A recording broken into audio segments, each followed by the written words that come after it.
Hi, hello, and welcome to the very first episode of the Resilient You podcast. My name is Summer, and I will be the host for today's episode. This is a student-run podcast right here at the University of Miami, where we talk about climate resilience and how climate change is affecting student life right here on campus, and exploring how we're living through the impacts of climate change every single day. So for our first episode, we will be diving into something that has probably ruined your shoes at least once this semester: flooding. It's become such a normal part of UM life and in South Florida just in general. So we wanted to bring some attention to that. Because the flooded walkways, like the ones right outside of Lakeside, the really inconvenient ones, the do I risk it or wait it out calculations we all kind of make. And if it's still raining, that makes it even worse. Because let's be for real, it's always on the days that you forget your umbrella.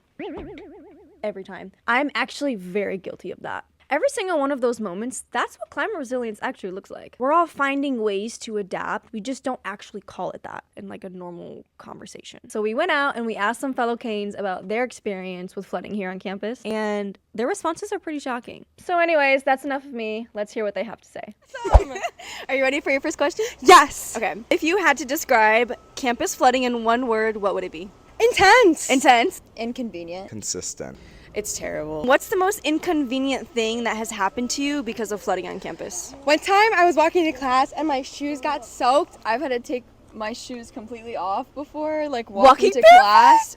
Definitely my Uggs. My Uggs have gotten destroyed. Not the My shoes, my pants. My shoes were soaked and I had to go to class. Have you ever been late or missed class because of flooding? Yes, I have. Never technically missed class, but we've definitely had classes canceled. Not late, but it has messed up my path to class. Yes, I have actually. I didn't go to class one time. What is one way you have adapted to flooding on campus? Always keeping socks in my backpack. Okay. I've found other ways that don't flood as much. I think spending time to prepare for it, always having change of shoes, change of socks. So you bring that with you with your backpack? Yeah. Okay. Every day? Yeah. I actually bought some waterproof shoes. You know, we live in Miami. This is something I have to get used to. Wait, so I bought that's some waterproof new. shoes. Yeah. Do you think UM is doing enough to address the flooding on campus? No. I would say no. I don't think so. What do you think UM could do to make campus more resilient?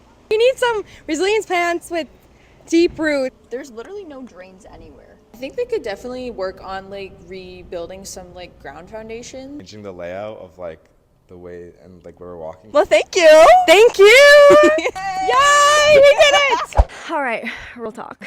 Just from hearing everyone's stories and their responses, I think we could come to the agreement that we've all kind of developed these weird survival skills that we didn't really ask for. We have backup routes for our backup routes, backup shoes, backup socks, to big ideas about rebuilding ground foundation. All this is kind of insane if you really think about it, but it's just our normal now. And that's the resilience. It's not glamorous. It's not this huge, big infrastructure project. And nowadays, you have no choice but to figure it out. Because let's be so honest, your iClicker will not do you any justice. I have tried being present on iClicker in multiple occasions while it's been extremely flooded on campus. And I hate to say it, but it doesn't reach. I think I've actually tried to do that a couple times just to see. But I am curious. I want to hear from you guys. Send us some of your flooding stories. Maybe it's the time you showed up to an exam looking like you just baptized yourself in the pool. Can I say that?